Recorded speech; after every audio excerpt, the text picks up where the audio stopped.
வணக்கம் மக்களே, நம்ம இந்த வீடியோவில் என்ன பார்க்க போகிறோம் அப்படின்னா லேம்ப் லிவர் எப்படி செய்யறதுன்னு பார்க்க போகிறோம். அதுக்கு நான் எடுத்துருக்கிறது 1/2 கிலோ லேம்ப் லிவர், ஒரு பெரிய வெங்காயம், 2 தக்காளி பழம், 1/2 லெமன், 4 பச்சை மிளகாய், தேவையான அளவு இஞ்சி பூண்டு, அப்புறம் கொஞ்சம் கொரியாண்டர். நம்ம எடுத்து வச்சிருந்த வெங்காயத்தை நல்லா பொடி பொடியாக கட் பண்ணிக்கிறேங்க. நான் வெங்காயத்தை ஸ்லைஸாக கட் பண்ணிக்கிட்டேன். பாத்திரம் சூடு இருந்ததும் அதுக்குள்ள தேவையான அளவு எண்ணெய் விட்டுக்கோங்க. நான் 2 ஸ்பூன் எண்ணெய் விட்டுருக்கேன். அதுக்கப்புறம் 1/4 டேபிள் ஸ்பூன் கடுகு போட்டிருக்கேன். கடுகு நல்லா சூடு இருந்ததும் நான் கொஞ்சம் இந்தியன் ஸ்பைசஸ் வச்சுருந்தேன், அதையும் சேர்த்திட்டேன். எல்லாம் சூடு இருந்ததும் நம்ம நறுக்கி வச்சுருந்த பெரிய வெங்காயத்தை போட்டு மிக்ஸ் பண்ணுறோம். உங்களுக்கு தெரியும், பெரிய வெங்காயம் நல்லா வணங்குறதுக்கு, நம்ம ஈஸியாக வணங்குறதுக்கு நம்ம கொஞ்சம் சால்ட் ஆட் பண்ணிக்கலாம். ஸோ சால்ட் ஆட் பண்ணிக்கிறோம். அது கூட நம்ம எடுத்து வச்சுருந்த இஞ்சி பூண்டு பேஸ்ட்டையும் ஆட் பண்ணிக்கிறோம்.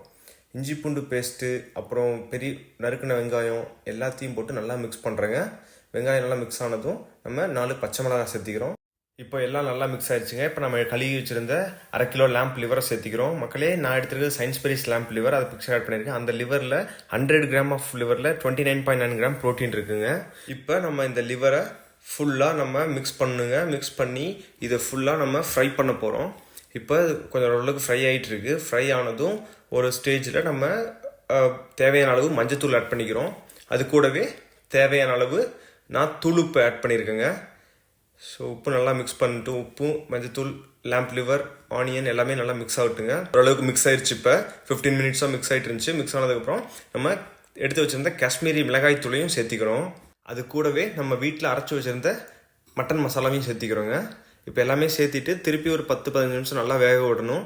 நல்லா வெந்ததுக்கப்புறம் பார்க்குறோம் ட்ரையாக இருக்குது. ஸோ அது கூட கொஞ்சம் தண்ணி ஆட் பண்ணிக்கிறேங்க. தண்ணி ஆட் பண்ணிவிட்டு ஒரு 2 மினிட்ஸ் நல்லா ஃப்ரை பண்ணுங்கள். பத்தலை அப்படின்னா இன்னும் கூட கொஞ்சம் தண்ணி ஆட் பண்ணிக்கோங்க. அதுக்கு அடுத்தது நம்ம எடுத்து வச்சுருந்த 2 தக்காளி பழத்தையும் மிக்சியில் போட்டு நல்லா அரைச்சிட்றேங்க. அந்த சாஸையும் நம்ம இதில் ஆட் பண்ணிக்கிறோம். ஸோ இப்போ தக்காளி பழத்தையும் லேம்ப் லிவரோடு சேர்ந்து நல்லா மிக்ஸ் பண்ணுறோம். கொஞ்சம் நேரம் மூடி வச்சிடலாங்க. மூடி வச்சுட்டு ஒரு 10-15 நிமிஷம் கழித்து திருப்பி செக் பண்ணுறோம். உப்பு பாருங்கள், உப்பு பத்தலைன்னா உப்பு கொஞ்சம் சேர்த்துக்கோங்க.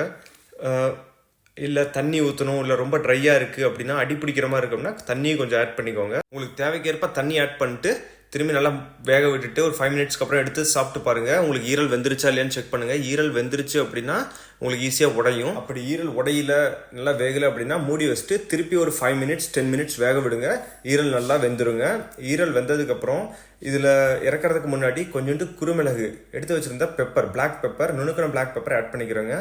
அதை ஆட் பண்ணி ஒரு 2 மினிட்ஸ் நம்ம ஃப்ரை பண்ணுறோம், டீப் ஃப்ரை பண்ணுறோம். நல்லா தேவைக்கேற்ப வந்ததும் கொரியாண்டர் போட்டு நம்ம ஃபுட்டை சர்வ் பண்ண ஸ்டார்ட் பண்ணிடலாங்க.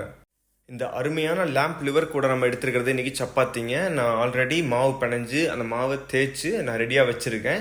சப்பாத்திக்கு மாவு பிணையிறது எப்படின்னு சொல்லிட்டு தனியாக இன்னொரு வீடியோவில் நான் அப்லோட் பண்ணுறேங்க. அதில் பார்த்து தெரிஞ்சுக்கோங்க. இப்போது நம்ம சப்பாத்தி ரெடிங்க. இப்போ நம்ம சர்வ் பண்ண ஆரம்பிச்சிடலாம்.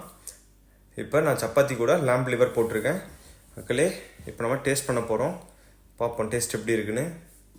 ரியலி சூப்பருங்க. மக்களே, நீங்களும் இதே மாதிரி சப்பாத்தி லேம்ப் லிவர் கிரேவி வச்சு சாப்பிடுங்க. சாப்பிட்டு எனக்கு எப்படி இருந்துச்சுன்னு சொல்லிட்டு கமெண்ட் பண்ணுங்கள். இந்த வீடியோ பிடிச்சிருந்தா உங்கள் ஃப்ரெண்ட்ஸ் ஃபேமிலிக்கு please share and subscribe. Thank you.